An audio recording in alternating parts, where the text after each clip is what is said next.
and supporting mobilization of 2.3 billion in downstream investments. In addition, the bank has established new initiatives which we hope can also help to scale up investment in particular areas. One is in sanitation, which we, as you know, has the highest number of people without access to services, almost double that of water supply.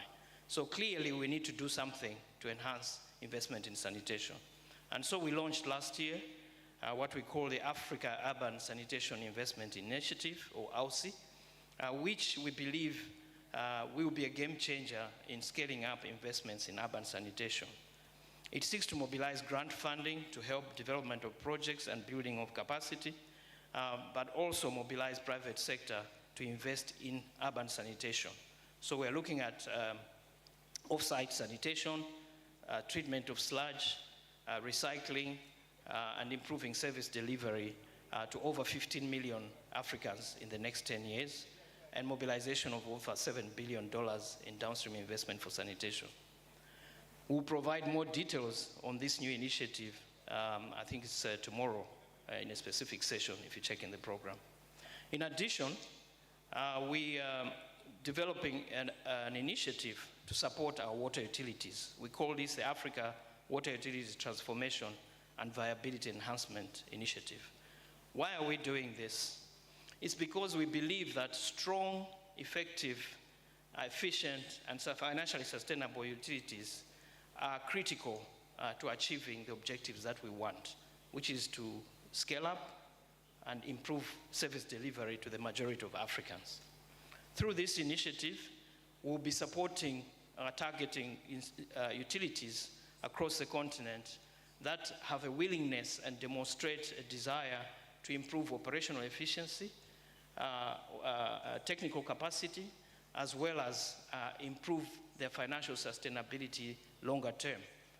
We'll be able to provide financing, targeting those utilities, but also targeting achievement of performance over a number of years, which will then enable access through their balance sheets for financing of their capital investment programs longer term. Again, we have a special session under the CEO forum tomorrow where we'll share more details about this water utility initiative. Also, the bank is working harder with partners to scale up financing from climate resources for the sector. As you know, we have always observed that the water sector is not tapping sufficiently into the large climate funds that are out there. As a bank, our management has committed or taken bold steps to quadruple financing for the climate-related investments to reach 25 billion between 2020 and 2025, averaging about 4 billion a year. And also has set up new financing for climate-oriented water sector and other sector projects, which we call the Climate Action Window, which has mobilized 400 million in grant resources that are already being channeled to various countries across the continent.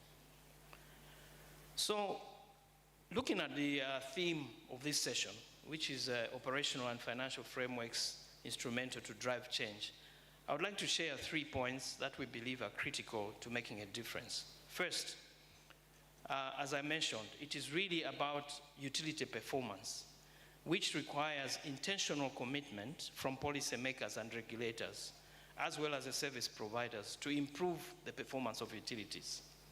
And here we're speaking both in terms of efficiency and technical perspectives.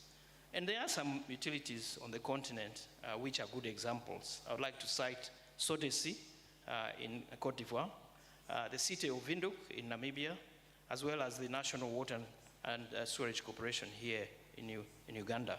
These are some utilities that are performing well and could be good for benchmarking of others. Second is the issue of financial sustainability, because we believe it is a foundation to facilitate securing financing on the basis, on the strength of the balance sheets of those utilities.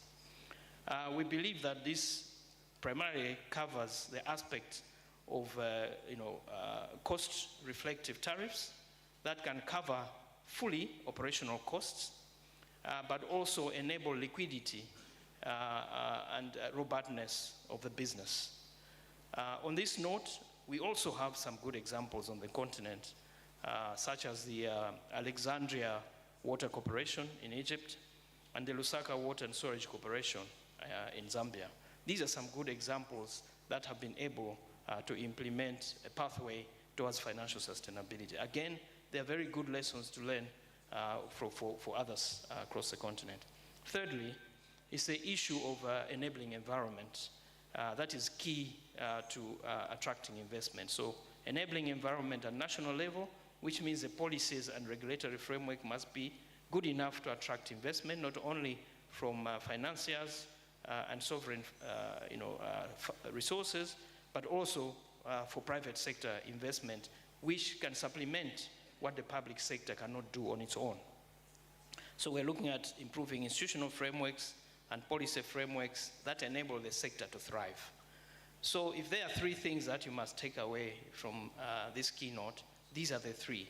One, improving utility performance. Second, improving the financial sustainability of those utilities so that they can stand strong and grow. And thirdly, improving the investment climate through necessary reforms and policy frameworks to attract more investment. Distinguished participants, ladies and gentlemen, I have great hope that this dialogue will help to come up with practical solutions that will help us to act and think differently, which is what we need to make a change in this sector. On this note, I wish to thank you for your attention. Thank you very much.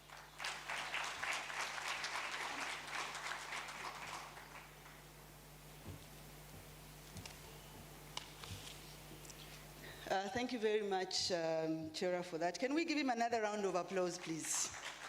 Thank you. I think the speech is self-evident, but I can kind of sum up in terms of the key areas we need to focus around consolidating our financing, which is an area we'll be talking about when we get to the panel.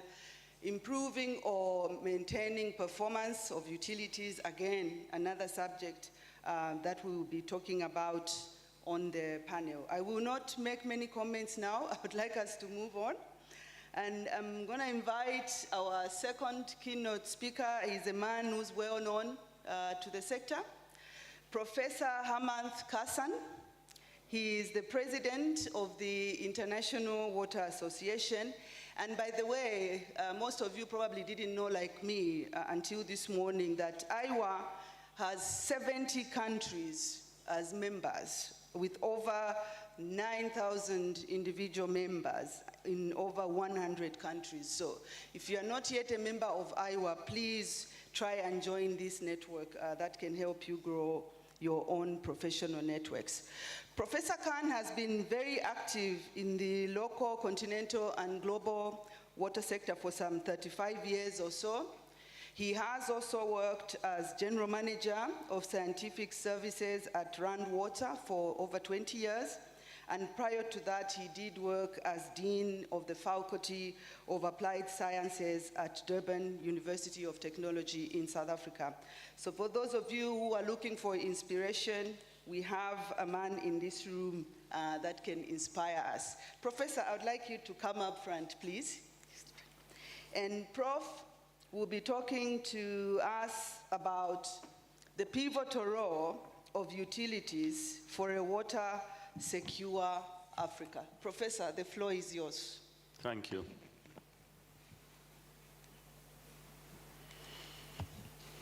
Good.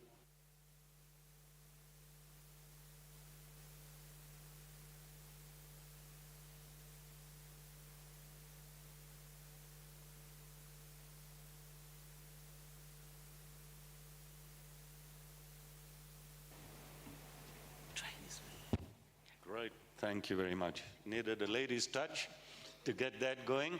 Thank you very much. Delighted to be here in the Pearl of Africa. It's always an enjoyable experience to come to Uganda. Amazing people, amazing energy. I have to mention that the IWA is grateful to NWSC Really very grateful, hosted by NWSC, together with our Senior Vice President Rose, who is a Senior Vice President right next to me at the IWA. We had an exciting two-day IWA board meeting here. I'm really excited because this was, under my presidency, this was the first face-to-face board meeting which we plan to have in the African continent. Delightful conversation, great outcomes of that board meeting. Now, my role today is to share with you my thoughts on the pivotal role of water utilities for a water-secure Africa. Since I spent over 2 decades working in a utility, I was blessed to have many experiences. In fact, I'm so grateful for having had the opportunity to work for what I consider the largest utility in Africa and one of the largest in the world. It was a delightful experience, and I'd like to believe, on the basis of those over 2 decades of experience, I have a degree of license to say something to you today about utilities and the pivotal role that they will play for a water-secure Africa. So let me move on with my presentation. I want to talk to you about the role of utilities and about water security and the pivotal role that water utilities will play in Africa. So what then is the role of a water utility? For over 2 decades, I worked in a water utility, and for me, it was actually very simple when I think back. Why was I going to work every day? So I'd like to suggest that the role of a water utility is the provision of top quality water in line with WHO guidelines on a continuous and sustainable basis at affordable cost to customers and consumers, and to undertake all activities that meet the aspirations of the customers and consumers. For me, it's as simple as that, right? So I think of a water utility like when I use my mobile phone. When I get up in the morning and I switch this phone on, it has to work. It's like me opening my tap. If it doesn't work, I don't want to open this phone to figure out what has gone wrong, because I don't believe the common person has that expertise. I don't believe the common person wants to derive that expertise. They just want this mobile phone to work. In the same way, I believe that consumers and customers expect a continuous supply, good quality water at affordable cost. All the things that go behind making sure that this mobile phone works, or the safe, secure provision of water, is the function of the supplier, right? If this is a Samsung or Apple phone, you expect them to ensure that it's working. And that should be the same for water utilities from my experience.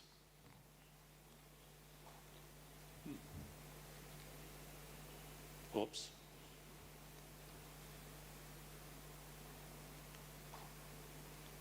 Fine. If that is the role of water utilities, what then is this whole notion of water security? Well, water security essentially is the capacity of a population to safeguard sustainable access. About quantity, quality of water, human well-being, socio-economic development, protection against waterborne pollution, water-related disasters, and preserving ecosystems in a climate of peace and political stability. Essentially, you want to assure that you've thought about the future, that you know what you're doing, and that the consumers need not be concerned about the notion, and trust you to the extent that you will ensure that they receive the services that they pay for.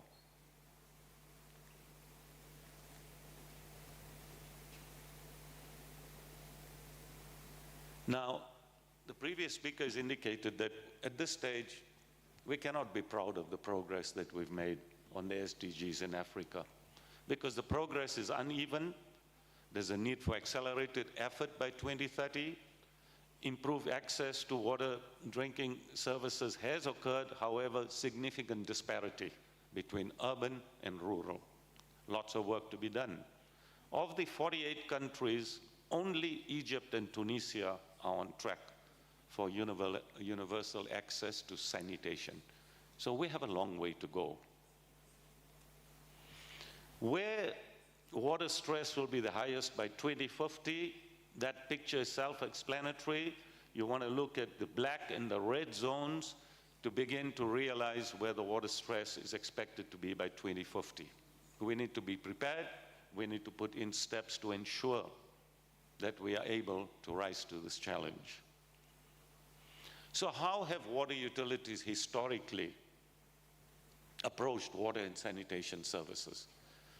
Most of you would know that you look at population growth, you look at urbanization rates, which is unprecedented, as you're aware, in Africa, economic growth, agricultural demand, which is a big user.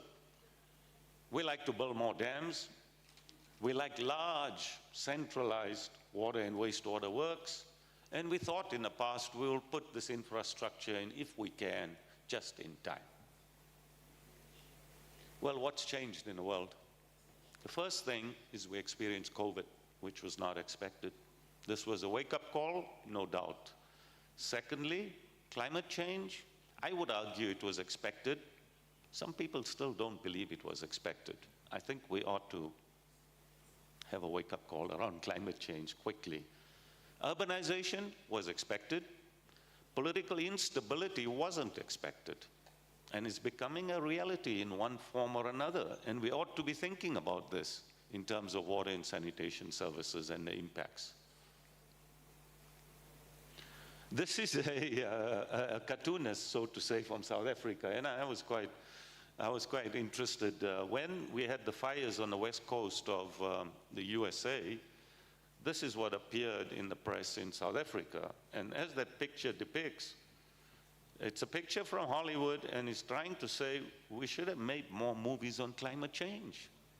The world hasn't woken up to the notion that this is something that's here and it's not going away, and we need to deal with it.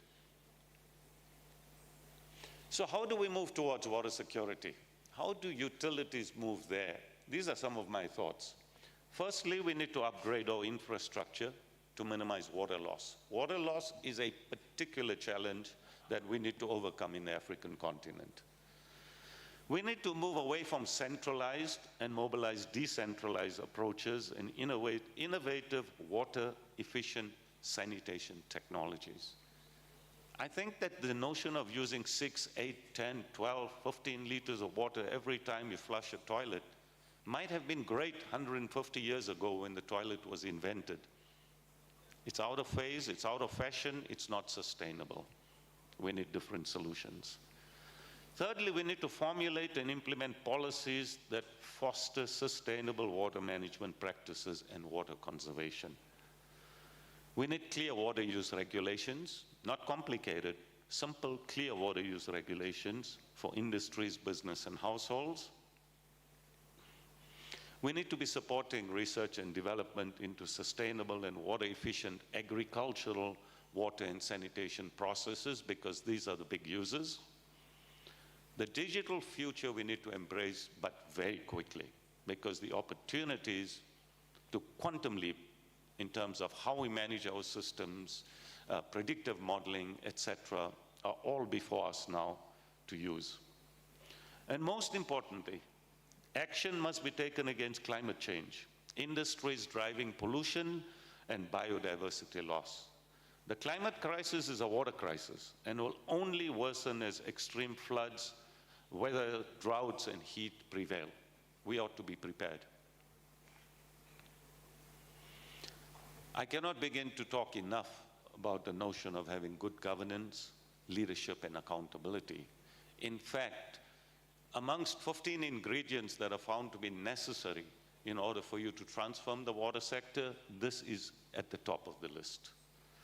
We need to understand and embrace the nexus between food, energy, water, wastewater, and climate. It's all integrated, and we need to embrace that nexus in terms of our planning. Private sector has a huge role to play. It's not about privatization. It's about optimal use of the private sector in order to enhance service delivery. And we need to develop the capacity of human talent, because this is a human business. This is about bringing water to people and changing their lives. At the International Water Association, we are a global enabler. We're an organization that provides opportunities for our members to network across the world, to learn from each other, to move quantum leap in terms of their approach. We are particularly focused now on utilities, water efficient sanitation. The traditional space that the IWA may have occupied may not have been thought as the space for water utilities. Well, I can assure you, ladies and gentlemen, we are fast moving into the space being responsive to our members. Our members from utilities are asking us to lead the global fraternity in terms of water utility practices, etc. So this is where we're going in terms of provision of services to our members. Whoops. Now, what do we do as an enabler? In a nutshell, IWA has a very powerful Connect Plus electronic platform. This allows you to access resources, intelligence, methodologies, practices, expertise from 9,000 people across the world. Secondly, we have 50 specialist groups. So it's just about you name the topic on water, and we have it. We have expertise around each of these topics. Our members are running events something like every 2 days somewhere in the world, moving the frontiers of the water fraternity, providing opportunities, sharing knowledge. We have biennial congresses that you're aware of. Toronto was the last one last year. And then we have the Development Congress, which is coming up in December. I invite you to be in Bangkok. It's going to be an amazing event with amazing new initiatives you're going to find. And then we have many other events like the Leading Edge Technology event, the digitization event, and watch the space. We are innovating more events, particularly for utilities, that will be coming into the future. I want to thank you for your attention, and I look forward to working with all our members and invite you to become a member of the International Water Association so that we can change the world of water and sanitation together. Thank you.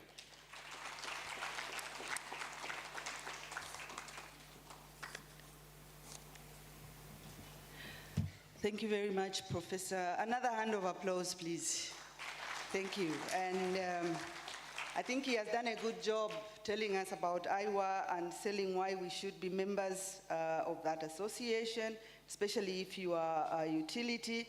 But I think he also raised a number of interesting points. I think this first one, that all we want as consumers is, you are a utility, just give us water. You know, let's not talk too much about it. Give us the water, you know, and sanitation. But I don't know that it is that easy, and I hope that our panel can help us talk a little bit about that. I think the second aspect that stood out for me was also the externalities. There are many, they are real, they can be sudden, they can be anticipated, but whatever they are, we need to be ready as utilities to deal with some of those. So thank you again, Professor, for sharing. We're going to move to our panel discussion, and I'm going to ask my panelists, please come to the front, and I will introduce you while you are sitting at the podium here. My panelists, please.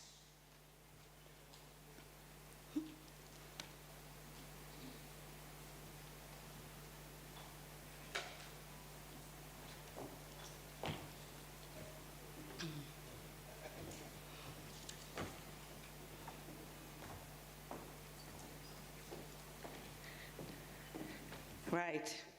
Thank you so much, ladies and gentlemen, for joining us. I would like to introduce our panel. There's a little bit of a change in the names that you have in your program. Our first panelist is Mr. Epi Ngone. He is the Technical Advisor, #1, at Cameroon Water Utilities Corporation, and he is speaking this morning on behalf of the MD, Mr. Blaise Musa, the Managing Director, who unfortunately is unable to be with us. Epi, welcome. Thank you. Okay.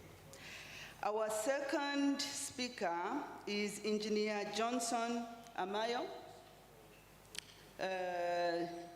It's okay. It's Engineer Johnson Amayo. He is the Deputy Managing Director for and Sewerage Corporation. Engineer Johnson, welcome. Our third speaker is Ms. Jabulile Mashamwa. She is the Managing Director, Eswatini Water Services Corporation, and I hope everybody knows which country is Eswatini. She holds a BSc and an MBA.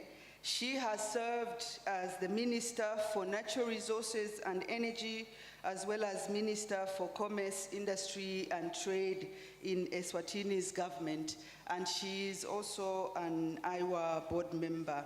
Ms. Mashwama, welcome to the podium. Thank you. Okay.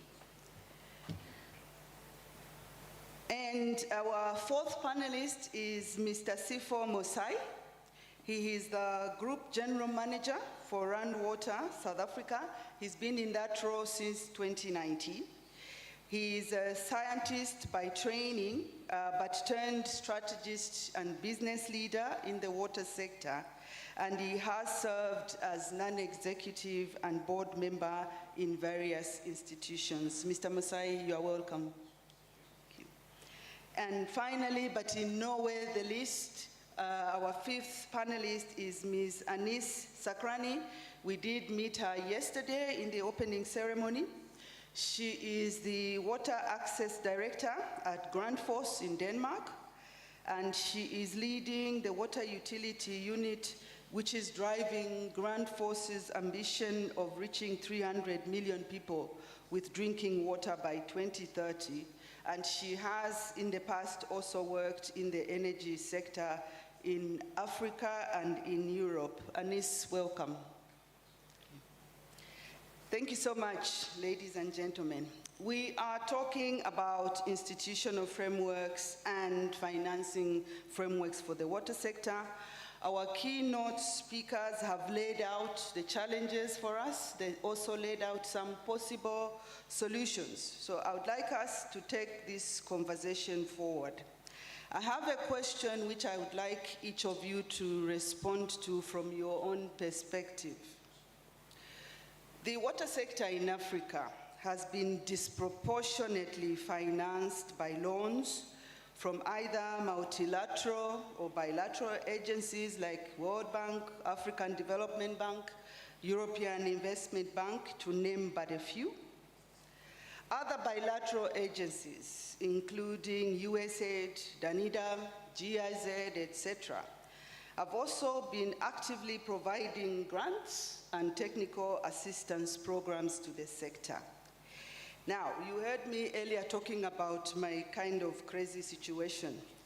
So given the recent decision by USAID to stop work and or cancel projects across the globe, several water and sanitation programs in Africa and elsewhere are in abeyance, and really nobody knows how the countries are going to move forward with those programs. So given all of this, it set me thinking, is it time for Africa to rethink this dependency on aid? And if so, what should sector practitioners like all of us sitting in this room and utilities like those of you who are sitting on this podium be putting in place to ensure that this sector can stand on its own? And that is a question for everyone. We can start from my immediate right and then just follow the sitting order.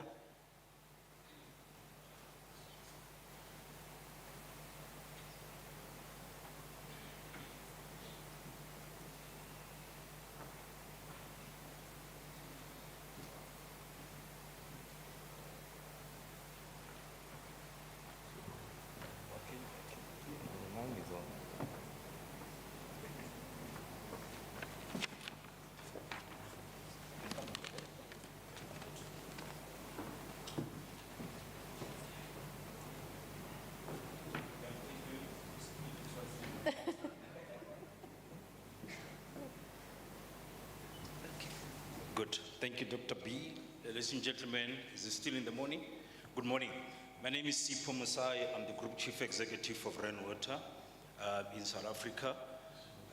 Just by way of responding to the question that has been posed before us, perhaps I should just introduce Rainwater, because really it if you like, provides a good platform and a living example of what we need to do to address the question before us. As Ahmad is saying, I was indicating, is one of our products. We are probably the biggest and the largest bulk water utility in the continent, and in the Southern Hemisphere. We supply about 5,200 megaliters of water a day, 4,600 megaliters of water on average, and we have been in existence for 121 years. In that 121 years, we have not received a cent from government. We have not used grant funding. We don't need it. We don't want it, because we have been self-sustainable. And there is something that we have been able to master. We have not only mastered the technical aspect of the business in terms of providing the good quality water, and we have mastered it so much that over the years, we've produced products that are now the precedents of IWA, because strictly speaking, we have ensured operational excellence in our business. We figured that there's about 4 institutional logics that you need to put in place over and above the technical ones. And the first one is a hydrologic logic that you need to understand: the building, the upgrading, the refurbishment of the infrastructure, operating and maintenance. We've done that well over 121 years. The environmental sustainable logic, making sure that as you do so, we are environmentally sustainable, regulatory governance. A lot has been said around governance issues, but I think just relevant to this question, the 4th logic is what you call market logic. People need to understand that water is an economic good. And if you don't understand that as a utility, you'll be asking yourself these questions. The continent is struggling with this backlog because we have not understood it. You need to understand when you run a utility, the numbers are important. Patrick was saying we gather here as scientists and engineers, we speak to each other, but we are wondering, Patrick, why are we having this backlog? Because we have not understood that. When you run your utility, you need to understand that your income statement is important. You have to be profitable. You need to have a strong balance sheet. Your assets are important. You need to have more assets than your liabilities. You need to have sufficient cash flow. If you have that, if you understood the commercial part of the business, you don't need aid. We do not even raise money from the banks. We go where the banks raise money, and we get even cheaper from the bank, because we have understood that market logic. So what we are seeing in South Africa now is that we have this utility that has been self-sufficient for a number of years and supplying bulk water, but municipalities are struggling. We are gradually changing that model.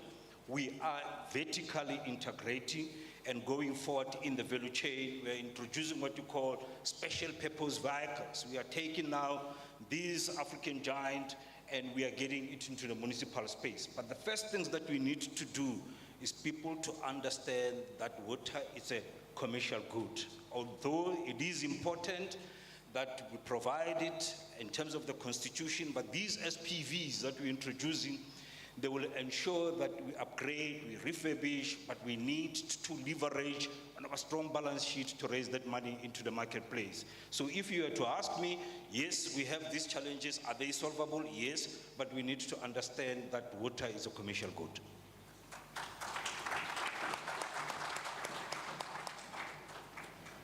Thank you so much. Can I ask my panelists, just try and press the little button, it should go red, and that should indicate that your mic is working.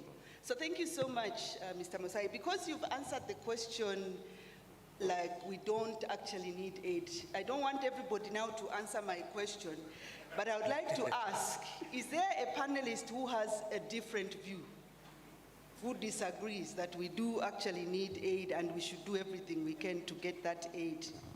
Is there anybody on the panel who disagrees? Yes. Good morning. I actually don't disagree, but I want to just add something to the issue of aid.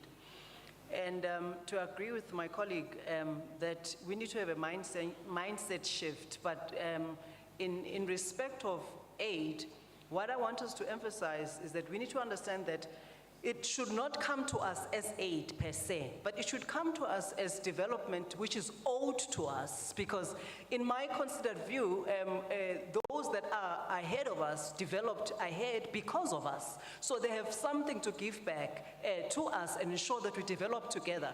So the conditions that come with this supposed aid should not be conditions that hinder our development, but should be conditions that actually ensure that we develop, that are specific to what our needs are. So I am saying we should not do without them.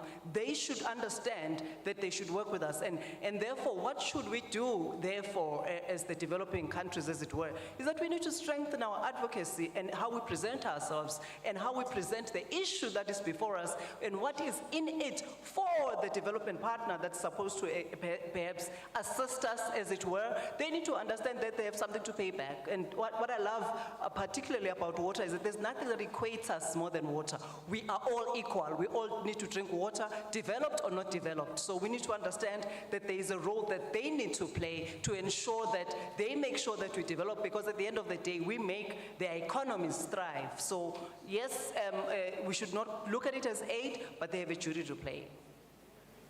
Thank you so much. Thank you. I'm going to make this a bit interactive, so I will not move back to my panelists. I want to allow one person who can be very brief. What is your view on this issue of aid? I want to allow just one person from the audience. He's already stood up. Do I have a roving mic? Do I have a mic in the audience? Thank you. Very briefly, please, very brief.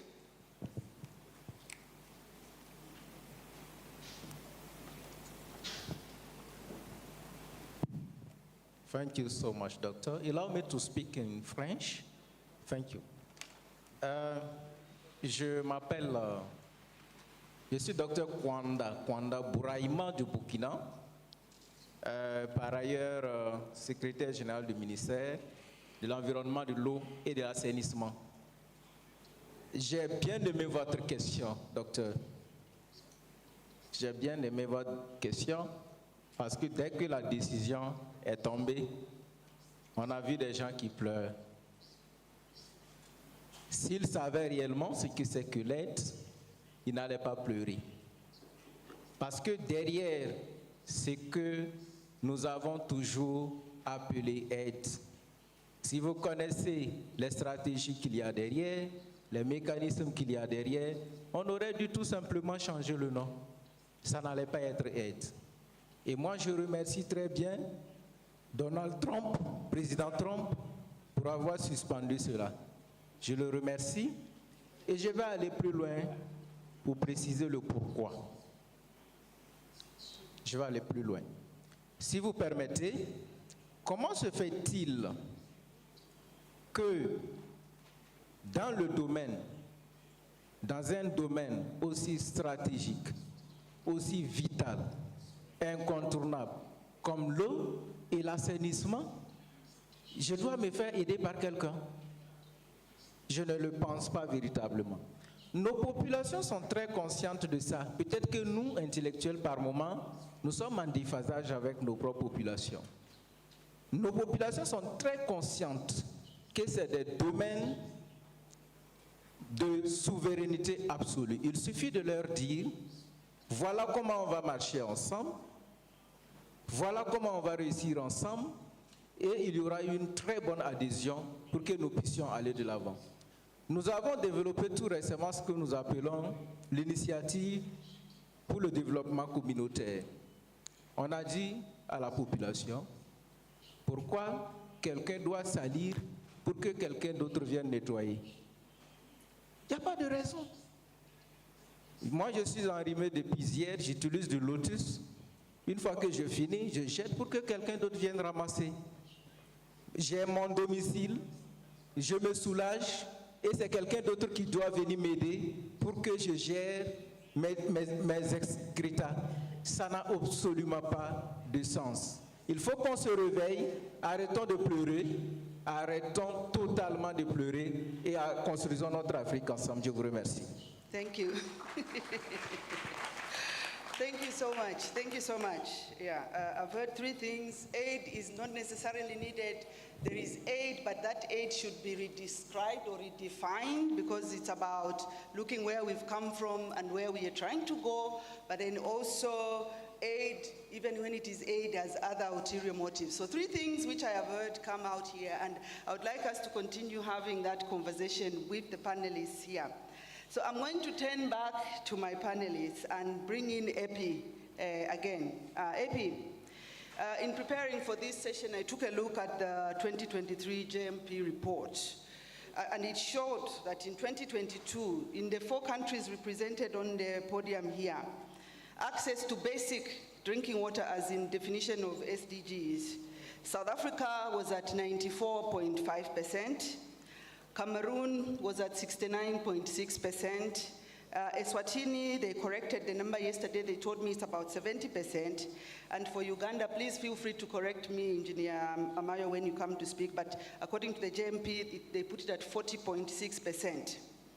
So this means we still have a long way to go, and I think everybody who spoke before me has already said that, and we have only 5 years of SDG. So I'd like you to use your example of Cameroon and Cameroon Water, your company. Can you share with us why our current institutional frameworks do not seem capable of assisting Africa to achieve the goal of providing safe drinking water to its population? And maybe comment on what do we need to change? Thank you very much. Now coming back to the other speakers, starting from our brother from the African Development Bank and the IWA representative, we have a lot of challenges. And the most important thing, as we go ahead, you said my country, our water utility serves 69.9%. We are going to do our best to improve on this. How do we do it? Water utilities have to put together frameworks, the different frameworks, operational, financial, and then to drive the change as the topic of today goes. I'll switch into French.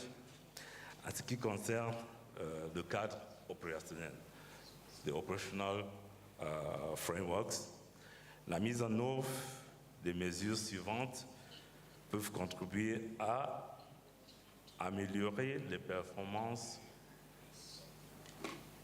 de nos sociétés d'eau. L'efficacité, rationaliser les processus, réduire le gaspillage et optimiser l'affectation des ressources. Deuxièmement, améliorer la prestation des services. Fournir une eau de meilleure qualité. Our friend of IWA just said that when you open your tap, you just want water. So, améliorer de meilleure qualité, améliorer le service à la clientèle et accroître la réactivité aux besoins des clients.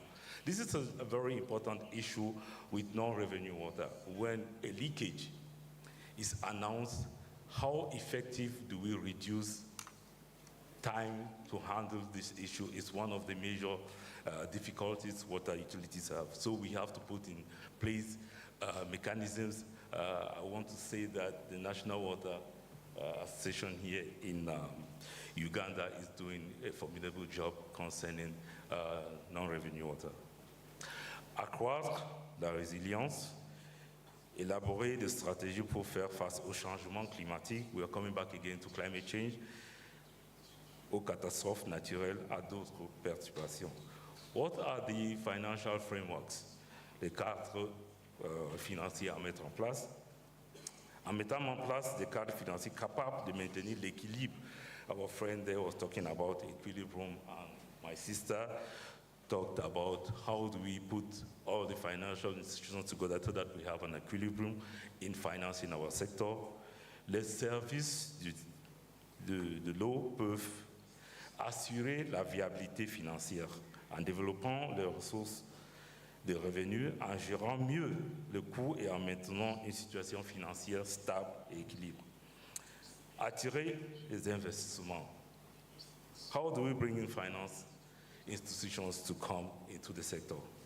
To create, en créant un environnement attractif pour les investisseurs. I think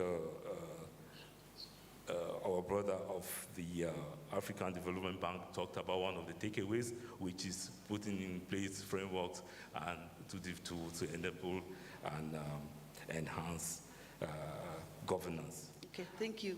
Thank you so much. I will come back to you. I would like to bring in the other panelists. And so you did raise some issues there around how we can address the problem. I want to go back to my question, and Engineer Mayo, I'm looking at you, because National Water is one of our leading utilities on the continent, and you guys have done a formidable job for the last 20 years or so. But even then, the figures are telling me you are at 40%. Why are we failing? Why are our institutions failing? Thank you, Madam Moderator. Thank you for having me. I want to start by the question you raised, the finance. I don't like to lose out on that. Do we need aid or credit or what? I think you need everything. The question is, how do you use these finances? And then what are the terms? As Africans, we should be looking at, if aid is given to us, what are the terms? What is the flexibility in which you can use these resources so that you get maximum impact? And this also goes to the credit finance. As a business person, even governments, all governments borrow. United States is, the debt to GDP is over 100%. And Uganda, we're at 48, and most countries are over 100%. What does it mean? You can never develop without borrowing. The question is, how do you use the money? That's what we should apply our mind on. And then as utilities, now coming to utilities, the question is, are you building capacity to be self-reliant? Is the aid or support you get transforming yourself to be self-reliant? This is what we should be addressing ourselves to. National Water and Sewerage Corporation, I want to believe we're the only utility company in Africa which can go to the market and borrow money. Our current tariff covers depreciation, it covers operation, and we do a number of flagship investments. If you have some time, you'll be able to visit a number of water schemes, 5 million capacity systems which are developed using market finance by National Water and Sewerage Corporation. And our experience is that if we go to borrow money from the market, it costs less than when you use aid or you use credit in the national credit facility. I'll give you a simple example. We have a water facility we have done in Busheni. It took us 10 million using external finance. We did a similar project in Busheni. We spent less than 3 million. And we've done so many. So our experience shows that if you use your own money, there's no too much English language being spoken regarding how you should use the money. And there's a lot of flexibility, and we're able to do a lot. So in regards to financing, my quick response is that you need all monies, but how do you use them? And what are the terms? Are you building your own capacity to be self-reliant? Those are the questions we need to ask. Otherwise, we'll come in all these works, we'll talk about the rhetorics, And we carry our books. Some of them, we leave them in the airport, wait for the next. But I think we need to know we need to talk about what is it that we can do differently. I want to be one of those people to thank Trump to stop aid. UNICEF, US aid, we have had the projects before. There's a big percentage of this money which does not actually address your problem. So to me, aid should be repurposed. If you get credit finance, it must also be repurposed, so that we get the best out of whatever you get. I don't know whether I've answered you, Yes. whether I've asked my own questions, but I thank you very much. I think you probably did both, but they were good. Shall we give him a round of applause? And thank you for being brief and to the point. And so I would like to bring in Jabilile now at this point, and again, really building off of the conversation that has already gone on. I was going to ask, do I have any politician in this room? Anybody who considers that their job is a politician, not a technician like me? Anybody? Do not be afraid, I will not do anything to you. There is nobody today. Okay. I wanted to ask them a question, but I will end up bringing it back this side. Jabilile, your company, Eswatini Water Services, is a body corporate fully owned by government, and that statement is important. Yeah.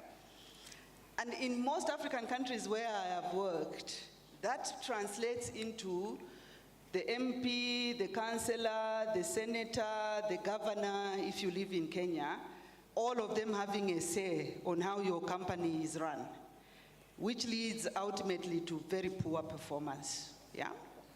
So the question I have for you is, do you face that challenge?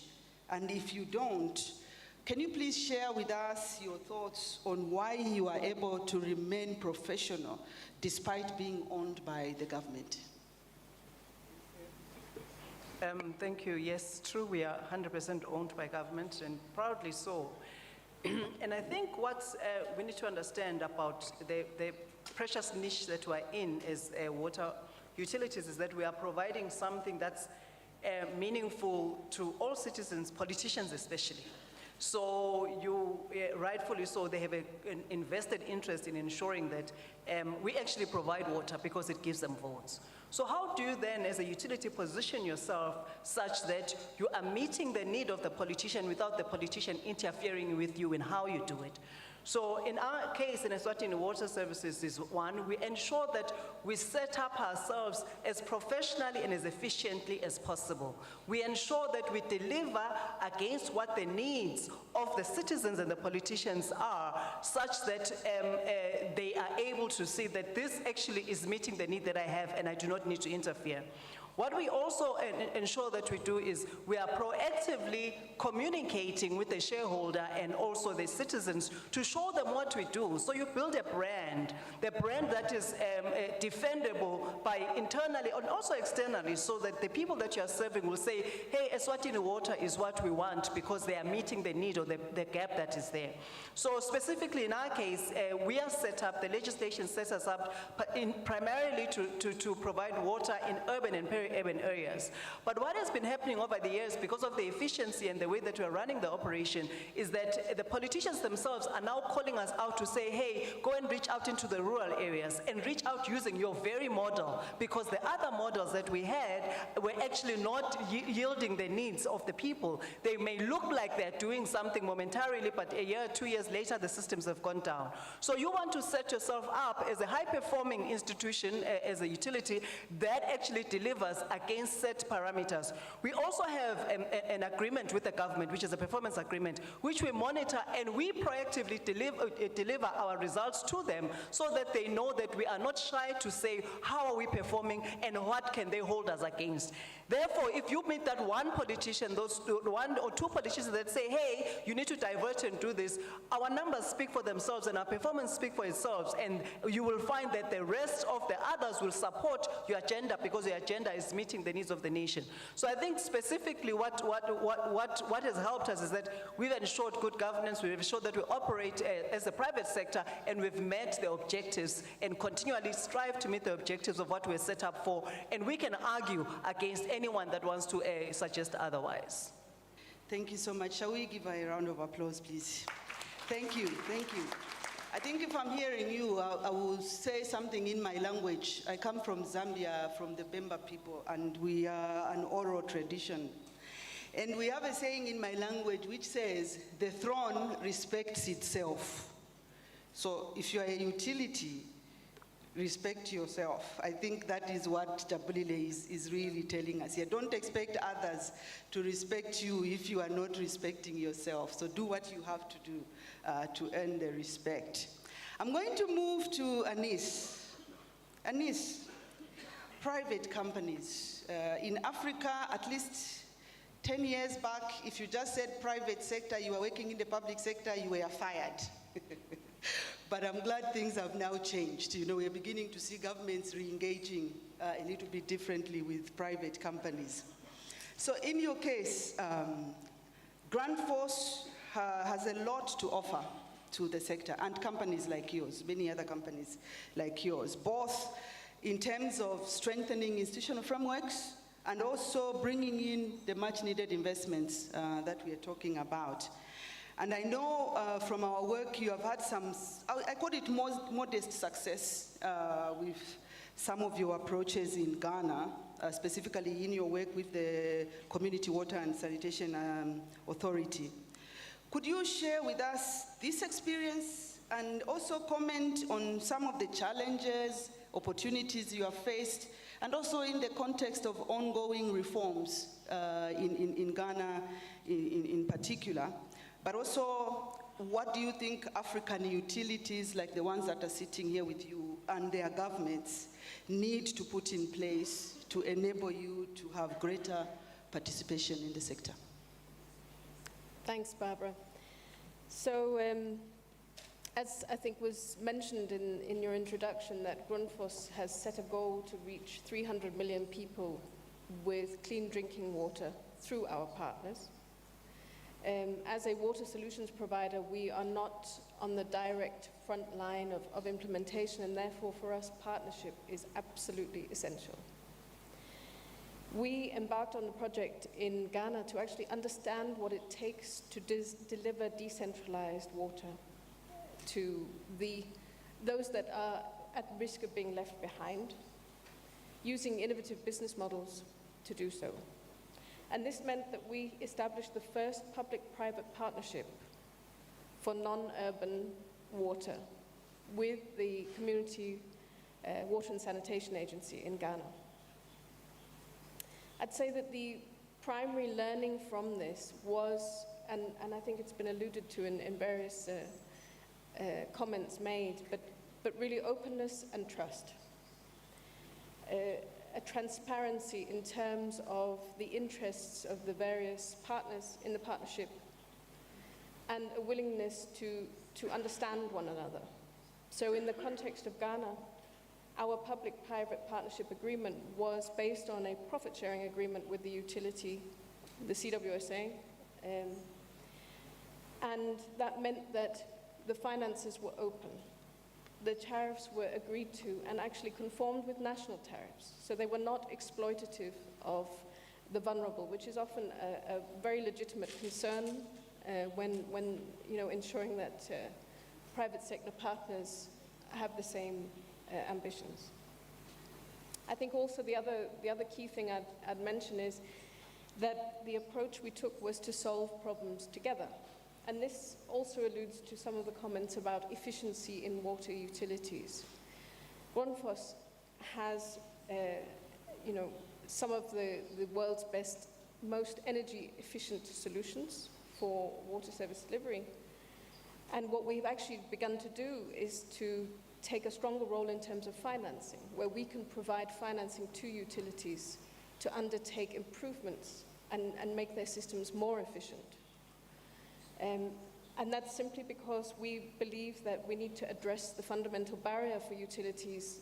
You know, they're in this this catch-22 of spending too much money on energy, not having, not being viable and being then able to invest in improvements. So we want to support those utilities out of that catch-22 situation. But on the other hand, as the private sector, of course, we're worried about risk.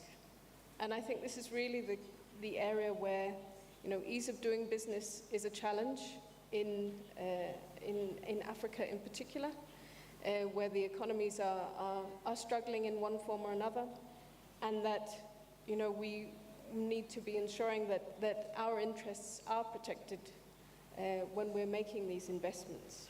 And that's where I think, we talked about aid and reframing it and what is the role of aid.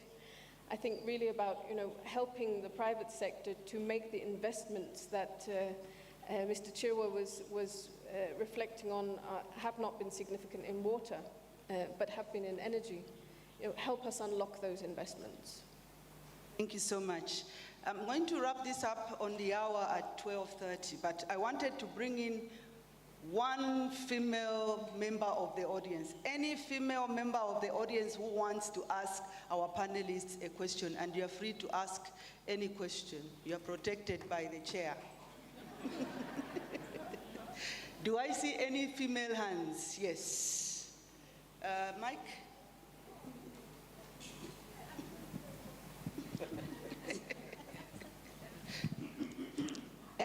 Thank you very much, Chair. I think mine is more of a comment than a question, right? And after listening to the presentations, the keynote as well as the panelists on the sustainability of the utilities, I want to raise the issue of trust, right? I think we are more and more moving towards trusting each other, especially with the current discourse around aid and threats to sustainability in Africa. So we have got, for example, in South Africa, Randwater being one of the leading water utilities in Africa, producing possibly the highest volume. Are other utilities willing to learn from Randwater? I think that's where we need to start. Because for every development project that we want to do, we have to start from scratch, from design, from thinking, and those are the fees that are then, hidden within these agreements. So you always have to have the funder dictating to you who's going to design, how they're going to design, how long you're going to pay. So as soon as we start cooperating and collaborating as African utilities, I think we still have got a long way to go. Thank you very much. Thank you so much. I'm told I have a bit of time. I can allow 2 more interventions and then I will wrap up. I'm seeing a hand right back there. Do I have a hand this side? Is that hand female or male? I'm very gender sensitive. That one is female. Okay, I'll have that one. And then I saw another hand. Chair, if you don't mind, I would like to give somebody who hasn't spoken a chance. So I saw a hand behind you there. Okay. So very briefly, please. Okay. I'm Grace Wire from Northern Regional Water Board, Malawi. So my comment is on when it comes to your water utilities, we expect us to provide quality water, highest for that matter. But then when it comes to payments, especially on the government side, it's not coming on forth quickly. And you find that by the end of the day, when the services go down, there are the utilities which are brought on the limelight that they are doing nothing. But if the government was able to honor their payments in time, I don't think the water utilities would have been having problems in not borrowing or maybe relying on aid, but implementing the projects on their own. So this is something that has to go out to all African countries, especially those in government. Can you make sure that make the payments on time? Because most of their customers, they're under the government payment. Thank you so much. Thank you for being brief and to the point there. I had a hand here. Is there a mic on this side?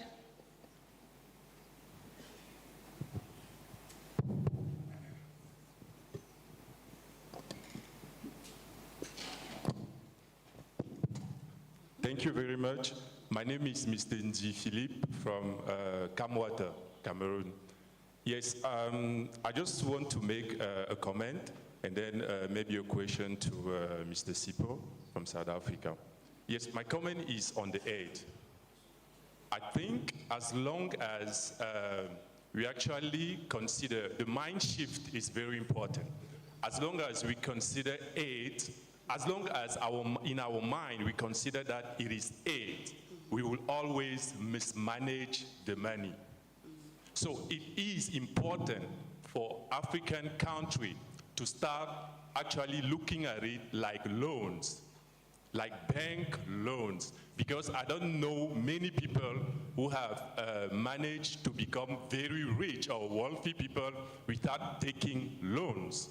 So if you start thinking of it more as a loan rather than aid, I think you will manage the money better. So, and then my question is, I've made a bit of benchmarking about the financial sustainability of water utilities, and it's not only Africa, it's a big problem, the financial sustainability. So that's why I'm so interested about what Mr. Sipo said, because in most of our African countries, we know that the price of water is kind of political. So that's why at the large level, it's very hard to find a model that is sustainable, a financial model that is sustainable by its own. Thank you, thank you. That's why I was looking for a politician in the room, but thank you, that point is noted. I'm going to use my executive powers and give that young lady, because I think she's a junior water professional, and I would like us to hear from the junior water professionals. You have the last word, very briefly.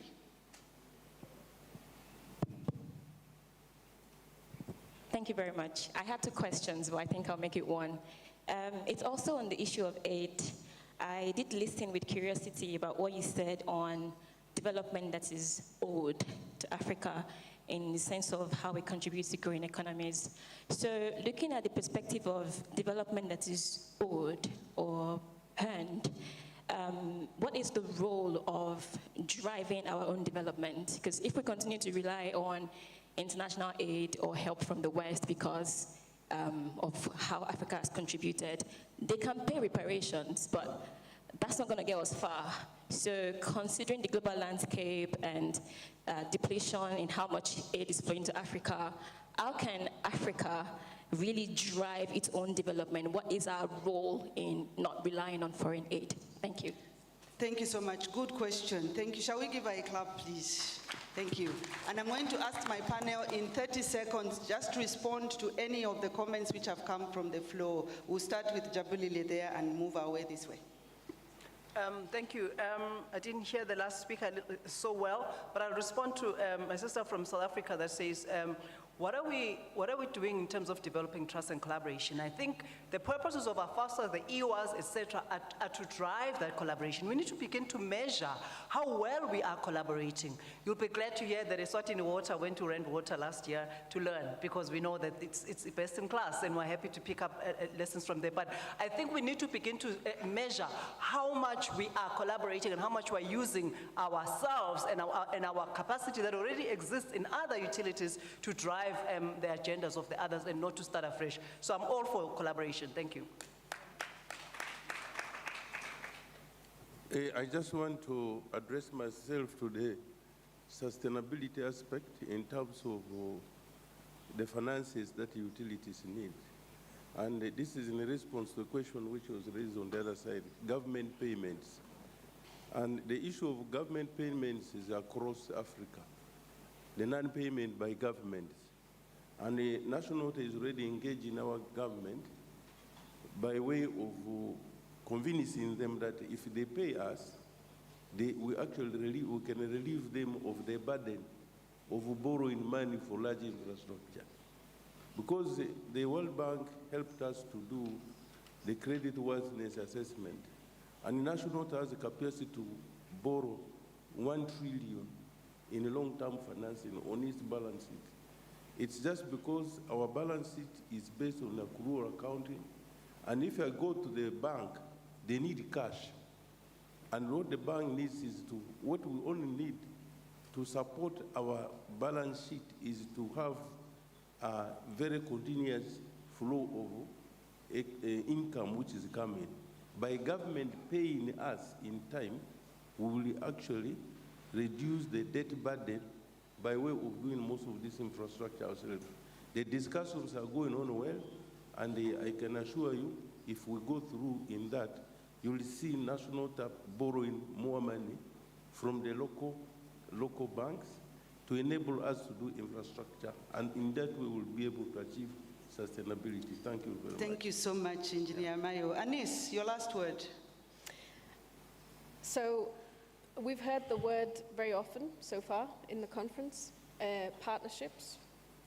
And I'm going to refer back to Professor Hamant's phrase of optimal use of stakeholders in the sector.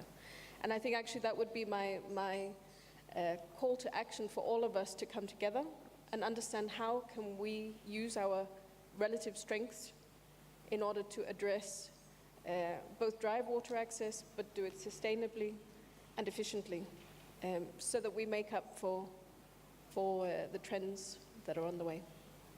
Thank you so much, Anis. Epi? Yeah, I just want to say that to complete, putting all of that together, we need to find innovative ways of financing the water sector in the world today, and especially in Africa. We need to have a change of mindset and bring all the stakeholders together so that we find other methods and ways of financing the water sector. Thank you. Mr. Masai? Yeah, my mic is still not working. My mic is still not working.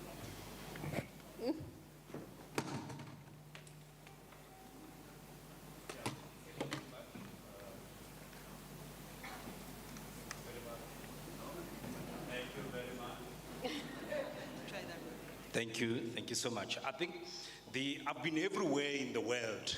I've been in Europe, I've been in America, I visited almost every country. I have never had a European utility or North American utility say, we are struggling with SGD goals. Can we talk about the discussion around how we're going to get aid from Africa? And I think that mentality must change. And I like what the brother from Burkina Faso and Cameroon is saying. We need to learn to be self-sufficient. And to the point that Dr. J. Njabulile has talked about is that we need to learn from each other and make our utilities self-sustainable. In South Africa in November between the 9th and the 12th, we are calling all water utilities. Please, if you want to talk about financial aid from Europe, don't come.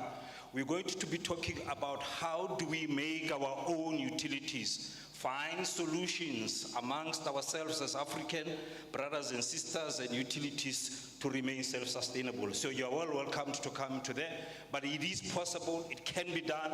We have done it for 121 years. Everybody in the continent can do it. Thank you so much, thank you. I think a lot has been summed up here. And I'm hearing, let's be more deliberate about our south-to-south learning. Why are we not learning from each other? Why are we waiting for somebody from outside the continent to tell us something that one of us is already doing? So let's strengthen that south-to-south learning. Governments, respect yourselves and pay your bills. I think that's a clear message. And then, how do we learn? How do we collaborate? How do we learn? Yeah, and I think we have to be deliberative. I am enthused at the end of this session because I'm hearing a positive message from what I had anticipated. Africa can do this, but we have to be deliberate about it. Shall we give our panelists another round of applause, please? I think they've done a fantastic job. Thank you so much. And I have a few announcements. Every delegate should have their bag, the conference bag, because it contains your meal coupons. If you do not have this bag, you will not eat any meals, be it tea, be it lunch. So please collect your bag in the exhibition area over there. At 5:15 in this room, there will be a movie or a film, call it what you like. At 5:15, it will be hosted by Grand Force, and we would like to encourage you, please be in this room and have a look at what they are sharing. If you look behind you, there's a big white tent.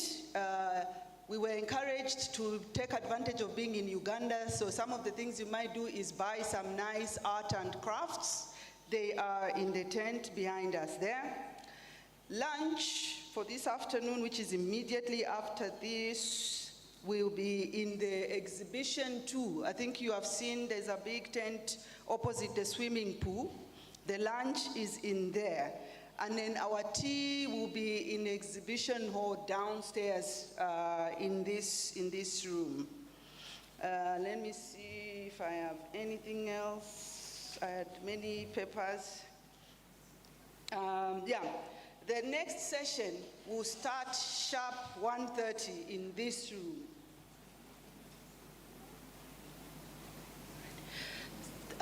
So the next session will start immediately at 1:30, so please be back in time. Dr. Rose has just corrected me. We have 2 serving points for lunch by the swimming pool and also in the tent. So if you find there's a queue one side, please go and try another area. Otherwise, it's been fantastic having you. I noticed people didn't really walk out, so I think me and my panel did a great job. Can you please clap for us? And the panelists are available. I am available. If you want to carry on the conversation, please feel very free. That is the essence of this event. So, Asante Sana, we'll see you at 1:30 in this room. Oh, photo for my panelists. Please don't go.